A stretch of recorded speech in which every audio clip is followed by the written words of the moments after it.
जय माता दी। श्री हरि ज्योतिष केंद्र में आपका स्वागत है। आज मैं आपको बताने जा रहा हूं कि आपने जो साधना नवरात्रों में की है उसके शुभ प्रभाव आपको क्या मिलते हैं, या नवरात्रों में अगर आपको कुछ ऐसी शुभ घटनाएं दिख रही हैं तो आप यह समझे कि आपने जो व्रत रखे हैं या माँ भगवती की जो साधना की है वह अति ही उत्तम आपको प्रदान हो रही है और माँ भगवती आपको सानिध्य प्रदान कर रही है।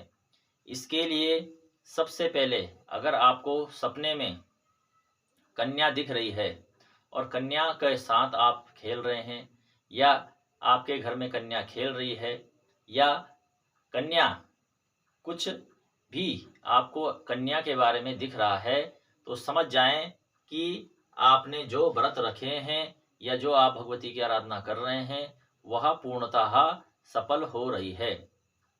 क्योंकि कन्या दिखने का मतलब है कि आपको जीवन में बहुत ही अधिक प्रभाव मिल रहा है। इससे माँ भगवती की आराधना पूर्ण होती है। अगर आपके घर में अचानक सुहागन स्त्रियां आ जाएं, बिना बुलाए सुहागन स्त्री आ रही है, तो यह भी माँ भगवती का संकेत है। खासकर नवरात्रों के दिनों में अगर यह होता है तो अति उत्तम। जो सुहागन स्त्री बहुत ही सुंदर और बहुत ही श्रृंगार करके रहती है वह माँ भगवती का ही स्वरूप कहलाती है, क्योंकि स्त्री का एक रूप ही श्रृंगार है। अगर वह श्रृंगार में रहेगी तो आप देखेंगे कि वह साक्षात माँ भगवती लग रही है। इसलिए जो स्त्री सुंदर बन के आपके घर में आ गई और उसने आपको कुछ भेंट किया या उसने आपको कुछ दिया, तो समझ जाएं कि आपके ऊपर माँ भगवती की बहुत असीम कृपा है और आपका जीवन मंगलमय होने वाला है। इसके बाद अगर आप देखते हैं कि आपके घर में छिपकलियां हैं, क्योंकि अत्यधिक लोगों के घरों में छिपकलियां अब नहीं दिख रही हैं, मगर आपके अगर मंदिर के कमरे में छिपकली है तो यह भी माँ भगवती का एक अनुपम रूप है। इस से भी आप यह समझ सकते हैं कि आपके घर में माँ भगवती की असीम कृपा प्रदान हो रही है।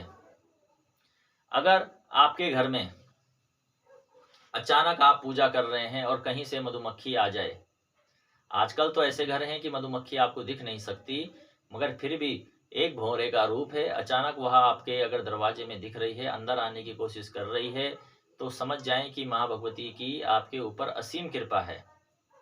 अगर आप पूजा कर रहे हैं और माँ भगवती का एक गाय माता भी रूप है और गाय माता आपके दरवाजे में आ गई है, तो समझ जाएं कि माँ भगवती की आपके ऊपर बहुत ही असीम कृपा है और आप जो साधना पूजा करी है या पूजा कर रहे हैं वह आपकी पूर्णता को प्राप्त हो रही है। यह सब वह लक्षण हैं जिसको आप देख सकते हैं कि आप माँ भगवती की पूजा में या जो आप पूजा कर रहे हैं कितने अत्यधिक आप माँ भगवती के सानिध्य प्राप्त कर रहे हैं। इससे सबसे मुख्य यह है कि अगर आप माँ भगवती की आराधना पूजा कर रहे हैं और आपके घर में शांति है, तो यह भी एक माँ भगवती का सबसे बड़ा रूप है। या देवी सर्वभूतेषु शांति रूपेण सस्ता नमः तस्से हे नमो नमः। यह रूप में माँ भगवती का एक शांति रूप है। अगर आपके घर में बहुत शांति है, क्योंकि जहाँ दो बर्तन रहते हैं थोड़ा बहुत तो वह बच जाते हैं, तो थोड़ा बहुत अलग चीज है, मगर फिर भी आपके घर में अगर शांति है, आप प्यार से रहते हैं, खाना अच्छे ढंग से खा रहे हैं, और अगर आप ये देख रहे हैं कि आपकी पत्नी जो गृहिणी है, जो आपके घर की लक्ष्मी है, अगर वह बहुत अच्छे ढंग से आपके साथ रह रही है, तो समझ जाएं कि महाभगवती साक्षात आपके घर में विराजमान है और उसकी आपको कदर करनी है। आपको अशब्द नहीं बोलना है, प्यार से रहना है और अपना जीवन मंगलमय बनाना है। आपको घमंड नहीं करना है कि माँ भगवती की कृपा मेरे पर ऊपर बरस रही है। अगर आप घमंड करते हैं तो आप पाप के भागी बन रहे हैं और आपकी सारी शक्तियां कमजोर होने लग जाएंगी। इसलिए आपको यह करना है कि आप माँ भगवती की कृपा जब भी प्रदान हो तो यह लक्षण ध्यान रखें और माँ भगवती का असीम कृपा प्रदान करें और आपको आगे बढ़ें। नवरात्रि ही सिर्फ साधना के लिए नहीं होते हैं, नवरात्रों के बाद भी अन्य दिन ऐसे होते हैं जिस समय आप साधनाएं कर सकते हैं, क्योंकि साधना से ही आपका शरीर सत्ता है। साधना ही एक ऐसा साधन है जिससे आप अपने पाप कर्मों को बिल्कुल नाश कर सकते हैं, और अन्य कारण कोई भी नहीं है कि आप अपने पापों को मिटा पाएं। जो आपने कर्म किए हैं वह तो आपको भोगने ही पड़ेंगे। सिर्फ एक साधना है या कोई दिव्य पुरुष आपको आशीर्वाद दे दे, वह भी आपके कर्मों को मिटाने की सामर्थ्य रखता है, मगर वह अपने पुण्य कर्म आपको देगा और आपके पाप कर्म अपने साथ ले जाएगा और उन्हें अपनी साधना से ही क्षय करेगा। यही सबसे मेन मुख्य कारण है। तभी आपने देखा होगा कि बहुत से जो ऋषि संत हैं, जो बहुत दिव्य मानुष हैं, उनकी आशीर्वाद से ही आपका जीवन सफल होने लग जाता है। तो इसका मुख्य कारण यही है कि आप जब किसी दिव्य पुरुष के सानिध्य में आते हैं, किसी साधु संत के सानिध्य में आते हैं, तो तब वह आपको आशीर्वाद देता है और आपके ऊपर कृपा प्रदान होती है और आपके सारे कार्य सुगमता से होने लग जाते हैं। इसका यही कारण है कि वह साधक बहुत ही, जो ऋषि मुनि था या दिव्य पुरुष था, वह बहुत ही साक्षात माँ भगवती का उपासक होगा या किसी अन्य देवी देवता, विष्णु जी का उपासक होगा, शिव जी का उपासक होगा, और उसने अपनी साधना जब तब से अपने अंदर इतनी शक्ति सामर्थ्य बना रखी है कि वह किसी दूसरे अन्य व्यक्ति के भी पापों को क्षय कर सकता है।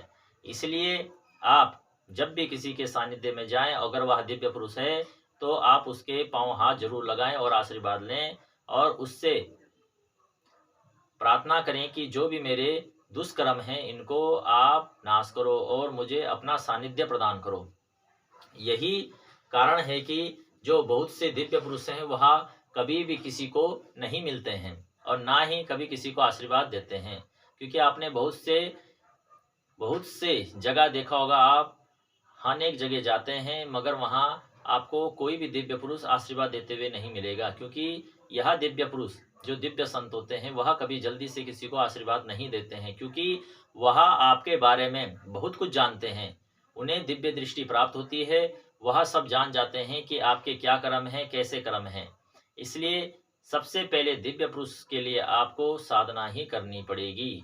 आप साधना के पथ में चलें, साधना करें और अपना जीवन मंगलमय बनाएं। इसी से आपको माँ भगवती का सानिध्य प्राप्त होगा। माँ भगवती बगलामुखी महाभगवती देवी दुर्गा देवी का सानिध्य प्राप्त होगा। आप किसी के द्वेष से भी यह साधना करते हैं तो आपके अच्छे कर्मों का नाश होता है। इसलिए आप कभी भी किसी के लिए भी गलत साधना ना करें और पैसे के लालच में तो खासकर ना करें। इससे आप अपनी साधनाओं को खत्म कर रहे हैं। अगर मानवता के जीवन में कोई अड़चन आ रही है या कोई गृहस्थी बिगड़ रही है या किसी को कोई ऐसी बाधा है जिसको आप अपनी साधना से दूर कर सकते हैं, तो उसके लिए आप साधना कर सकते हैं, मगर गलत कर्म के लिए कोई भी साधना नहीं करनी है। इससे आप पाप के भागी होंगे और आपको दुष्कर्म प्रदान होंगे। इसलिए आप जब भी साधनाएं करें और आप जिसकी साधना करते हैं तो आपको सबसे पहला मुख्य कारण है कि घमंड नहीं करना है और आपको यह नहीं बताना है कि मैं यह साधना कर रहा हूँ या मैंने इतनी साधना कर दी है। यह सबसे पहला क्रम होता है कि साधना पथ में चलने में आपको चुपचाप से शांत मुद्रा में ही अपनी साधनाएं करनी हैं। अनेक महापुरुष हैं जो साधनाएं करते रहते हैं और वह आपको बताते तक या हवा भी नहीं लग सकती आपको, क्योंकि वह जानते हैं कि साधना करते करते बहुत ही विघ्न बाधाएं आती है और जीवन में बहुत ही दिक्कत आती है। इसलिए जब भी आप माँ भगवती की साधना करने जाएं तो अपने जीवन को मंगलमय बनाएं। यही माँ भगवती का आशीष है और माँ भगवती को प्राप्त करने के लिए अनेक जन्म भी कम हैं। और अगर आप चाहते हैं कि इसी जन्म में हम माँ भगवती की प्राप्ति करें तो सबसे पहले मैं आपको एक मंत्र बता रहा हूँ। सबके लिए यह मंत्र है मगर मेरे लिए यह एक भाव है। सबसे पहले आप यह भाव अपने अंदर उत्पन्न करें, माँ माँ माँ। आप जगत जननी माँ को पुकारने की कृपा करें कि हे माँ आप मेरे सामने हो, हे माँ आप मेरे ऊपर आशीर्वाद रख रही हो। यह आप अगर महसूस करने लग जाते हैं तो माँ भगवती आपके पास साक्षात होती है, क्योंकि माँ तो माँ ही है। यह जीवन बहुत तुच्छ है। इस जीवन में अगर आप सिर्फ भोग विलास और अनेक कलयुगी चीज़ों में अपना जीवन व्यर्थ निभा रहे हैं तो बहुत ही गलत है, क्योंकि यह मानव जीवन बहुत ही संघर्ष से मिलता है, बहुत ही पुण्य कर्मों के कारण मिलता है। इस मानव जीवन को पाने के लिए आपको अनेक जन्म तपस्या करनी पड़ती है, तभी यह जन्म प्राप्त होता है। इसलिए आप अपने जीवन को तप करें और इस तप से अपने जीवन की पूर्णता प्रदान करें, क्योंकि यह जीवन का सबसे बड़ा कर्म है कि आपको मानव जीवन मिला है। और मानव जीवन के बाद अगर आप अच्छे ढंग से 2 रोटी खा रहे हैं और अच्छे ढंग से अपने मकान में रह रहे हैं, तो सोच लो कि इतने अच्छे कर्म है कि आपने कितने अच्छे कर्म करे होंगे कि आपके ऊपर महाभगवती का आशीष प्रदान है। फिर भी आप बहुत ही चिंताजनक रहते हो, तो यह तो आपके समझ लो बहुत ही दुष्कर्म ही है कि सब चीज होने के बाद आप चिंता में हो, क्योंकि चिंता और चिता में सिर्फ बिंदु का अंदर है। अगर चिंता रहेगी तो चिता बहुत जल्दी लग जाती है। इसलिए 99 के फेर से हटें और महाभगवती की 108 माला का जाप स्टार्ट करें, क्योंकि 108 मनके की माला जब आप जपते हैं तो यह आपके जीवन को सुगमता से बहुत ही आगे बढ़ाती है और आपको इस मानव जीवन रूपी अंधकार से आपको बाहर निकालती है। यह जीवन ऐसा है कि जिसको पार लगाने के लिए बहुत ही तपस्या करनी पड़ती है, मगर अगर आप इसी जन्म में तपस्या करते हो तो मैं आपको इस पथ में ले जाऊंगा और बहुत जल्दी ही आपको माँ का साक्षात्कार करा दूंगा, क्योंकि मैंने अपने जीवन में खुद साक्षात्कार किया है और मैं संतुष्ट हूँ। संतुष्ट परमो धर्मा सबसे पहला मंत्र है। माँ भगवती मुझे जितना देती है मैं उतने में ही खुश रहता हूँ।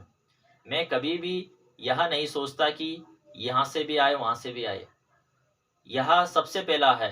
अगर आप जाप कर रहे हो, प्रार्थना कर रहे हो, तो आप जो भी कर्म कर रहे हो, आप जॉब करते हो, दुकान करते हो या आप ब्राह्मण वृत्ति भी करते हो, तो ब्राह्मण वृत्ति में सबसे पहला नियम होता है, हम लोगों को भी यही समझाते हैं कि जो आपके भाग में है वो दौड़ के आएगा और जो आपके भाग में नहीं वह दौड़ के ही जाएगा। इसलिए आप यह अपने जीवन में लागू करें कि मैं किसी से भी द्वेष क्यों रखूं, जो मेरे भाग में नहीं था उसको दूसरा तो छीन ही लेगा और जो मेरे भाग में है उसे कोई छीन नहीं सकता। यही सबसे बड़ा मानव जीवन का अंधकार में जो आप जी रहे हो। आपने देखा होगा कि हर कोई इस चीज में ही चिंताजनक है कि ये कर लूं, वो कर लूं, वो कर लूं। यह तपस्वी का अधिकार नहीं है। गृहस्थी के लिए माँ भगवती ने आपको आशीर्वाद दे रखा है, आपकी वृत्ति बना रखी है, आप उस वृत्ति को करें, अच्छे ढंग से करें, तो आप देखेंगे कि वह वृत्ति भी आपको पूर्णतः धन प्रदान करेगी, जिससे आपकी आजीविका चल सके और आप अच्छे ढंग से उसका उपभोग कर सकें।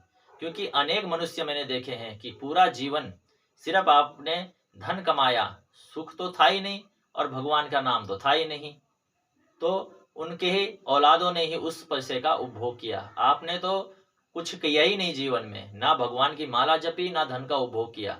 सिर्फ इस चीज में रह गए कि मुझे मकान करना है, गाड़ी करनी है, मुझे वहां जाना है, वहां जाना है। वहां जाना चाहे वहां जाने से अगर भगवान मिल जाते तो सारी दुनिया को भगवान प्राप्त हो जाते। आप किसी भी मंदिर में घंटा बजाएं, किसी भी मंदिर में जाएं, मगर भगवान आपको तभी मिलेंगे जब आप साधना करेंगे। साधना ही सर्वोपरि है।